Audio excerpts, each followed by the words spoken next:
मुजफ्फरपुर जिले में cyber fraud गिरोह के शातिरों की नजर भूतपूर्व सैनिक के बैंक अकाउंट पर है। पूर्व सैनिकों के खातों से कई बार अवैध तरीके से राशि निकालने का मामला सामने आ चुका है। इसे देखते हुए पूर्व सैनिक संघ के कार्यालय में आधुनिक सिस्टम लगाया गया, जिसका उद्घाटन किया गया। मौके पर अध्यक्ष सह retire group captain Basant Kumar ने इसकी जानकारी दी। उन्होंने बताया कि सबसे अधिक फ्रॉड के शिकार बुजुर्ग रिटायर सैनिक हो रहे थे। इसके अलावा उन्हें पेंशन की नई तकनीक को करने और समझने में भी दिक्कत आ रही थी। इसे देखते हुए कार्यालय में भी सभी सिस्टम लगाए गए। इसमें कंप्यूटर को और बायोमेट्रिक सिस्टम लगाया गया है। उन्होंने कहा कि पहले पूर्व सैनिक बैंक में जाकर जीवन प्रमाण पत्र देते थे, लेकिन अब उन्हें वहां जाने की जरूरत नहीं है। सभी काम यही से होगा। पेंशन संबंधी जो भी समस्या है उसका भी निराकरण अब यही से होगा। बैंक में जाने की कोई आवश्यकता नहीं। संघ के अध्यक्ष ने कहा कि बुजुर्ग रिटायर्ड सैनिकों के पास कीपैड वाला मोबाइल होता है, उन्हें तकनीक की अधिक जानकारी भी नहीं होती। पेंशन संबंधित कार्यों के लिए अक्सर उन्हें बैंक के चक्कर काटने पड़ते थे। मोबाइल पर फ्रॉड द्वारा ऐप डाउनलोड करने का मैसेज आता था। जो नहीं जानते थे वो ऐप डाउनलोड कर लेते। उसके बाद उनके खाते से रुपए की निकासी की जाती थी। इन सब चीजों को देखते हुए कार्यालय में ही सभी सिस्टम लगाया गया। उन्होंने कहा कि रिटायर्ड सैनिक यहाँ पर आए और अपना पेंशन संबंधित जो भी काम है उसे पूरा करें। सभी यहाँ पर मदद करने के लिए मौजूद रहेंगे। पूर्व सैनिकों के पेंशन से संबंधित जो समस्या हो रही थी उससे संबंधित है। पहले पूर्व सैनिकों को उनका पेंशन बैंक के थ्रू मिलता था और बैंक का एक ऑर्गेनाइजेशन है CPPC जो पेंशन बैंक को भेजता था और मिलता था। CPPC विभाग को सरकार की तरफ से काफ़ी पैसा दिया जाता था हर साल, तो सरकार ने यह फैसला किया कि इसको कट किया जाए, इस खर्च को कम करके, और CDA जहां से पेंशन आता है उस CDA को ये जिम्मेवारी दे दी जाए, जिसमें सरकार का पैसा बचेगा। तो CDA को ये ट्रांसफ़र कर दिया गया CPPC को बीच से हटा के, और CDA अब डायरेक्ट हमारा पेंशन हमारे बैंक के ब्रांच में भेजती है जो मिलती है।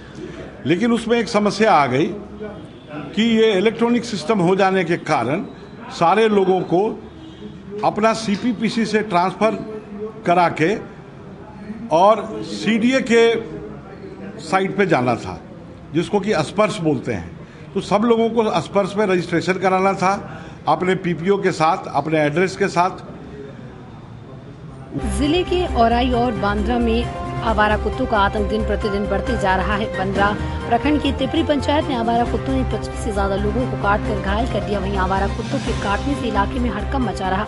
कुत्तों द्वारा तिपरी पंचायत क्षेत्र की पश्चिमी सीमा के गांव से लेकर पूर्वी सीमा तक लगातार लोगों पर हमला किया जाता रहा। कुत्तों ने कहीं महिलाओं को अपना निशाना बनाया तो कहीं पुरुषों को। पंचायत समिति सदस्य बेबी देवी एवं सामाजिक कार्यकर्ता रिंटू ठाकुर ने बताया कि कहीं से भटक कर आवारा कुत्ते आ गए। कुत्तों का आतंक महेशपुर गांव के लोगों पर हमला शुरू हुआ, जो कि पूरब की तरफ सड़क मार्ग से बढ़ता हुआ तिपरी हनुमान मंदिर चौक तक पहुंच गया और लोगों में दहशत का माहौल बन गया। घटना के बाद गांव एवं बस्तियों में आवारा कुत्ते से लेकर दहशत का माहौल कायम हो गया। घटना कल तिपरी से लगभग 13 मरीज आए थे जो कुत्ता काटा था जी। आज भी पेशेंट आए हैं, 5-7 आ गए हैं। सबको कुत्ता का इंजेक्शन लगा दिया गया है, सब सुरक्षित। इसमें से कोई गंभीर भी है क्या? नहीं, गंभीर तो कोई नहीं है। 15-20 की संख्या में लोग आए थे। हाँ, सभी का उपचार हो गया। 21 गांव में घटना हुआ है। गांव तो 4 गांव में हुआ है। तिपरी में हुआ है, महेशपुर में हुआ है, रतवारा में हुआ है, रामपुर बिहार में हुआ है। सभी जगह से लोग आए। सभी जगह। आपका क्या परिचय हुआ? मेरा नाम डॉक्टर नौशाद अहमद, चिकित्सा पदाधिकारी, प्राथमिक स्वास्थ्य। कर रहे थे जिसमें काटा? सर नहाने गए, यहाँ आए थे, ये कुत्ता गया, बेबस हो गया, उसके बाद छाते में गया था। ये 10 बजे आगे कॉल लगा के दौड़े तो भागे। आपका क्या नाम हुआ? चालू सर। किस गांव में घर हुआ? मेरा तो कब हुआ है घटना? मुजफ्फरपुर नगर निगम के चुनाव के दूसरे चरण के नामांकन की प्रक्रिया समाप्त होने में अब मात्र एक दिन शेष बच गया है, जिस वजह से शुक्रवार को नामांकन स्थल पर प्रत्याशियों की अत्यधिक भीड़ देखने को मिली। मेयर पद के लिए आजकल विशाल कुमार ने नामांकन पर्चा दाखिल किया, तो वहीं उप मेयर पद के लिए 3 उम्मीदवारों कृष्णा महतो, पोषण महतो और मोहम्मद अजमुल्ला ने अपना नामांकन पर्चा दाखिल किया।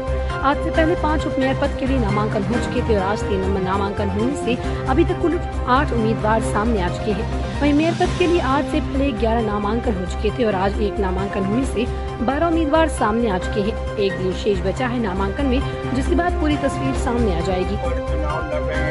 प्राथमिकताएं हैं आपकी? उपमेयर के हम पद पे चुनाव लड़ रहे हैं शहर के विकास के लिए। जो हम लोग का शहर में जो काम अभी स्मार्ट सिटी का चल रहा है वो जो स्लो है वो हम लोग फास्ट काम करवाएंगे अगर हम लोग जीत को आ रहे हैं तो।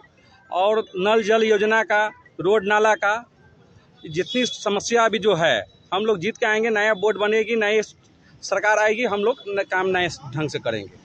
इसमें अब विवाद का कोई बातें नहीं रहेगा, सारे आदमी मिलके हम लोग विकास का काम करेंगे। कितना जन समर्थन, कितना? बहुत दिन से मेहनत कर रहे हैं। वो तो खैर जनता ही बतलाएगी सर, हम तो नहीं बता सकते हैं। मेन बात है सब प्रत्याशी तो बोल रहे हैं हम जीत रहे हैं, लेकिन खैर भरोसा है कि हम जीतेंगे जरूर। उपमेयर में उतनी लड़ाई नहीं दिख रही है। उपमेयर में लड़ाई, देखिए छोटा लड़ाई हो चाहे बड़ा लड़ाई हो, लड़ाई होता है। उम्मीद है? उम्मीद तो 100 से 10% है। अब जनता के ऊपर है कैसा नेता चाहिए उनको।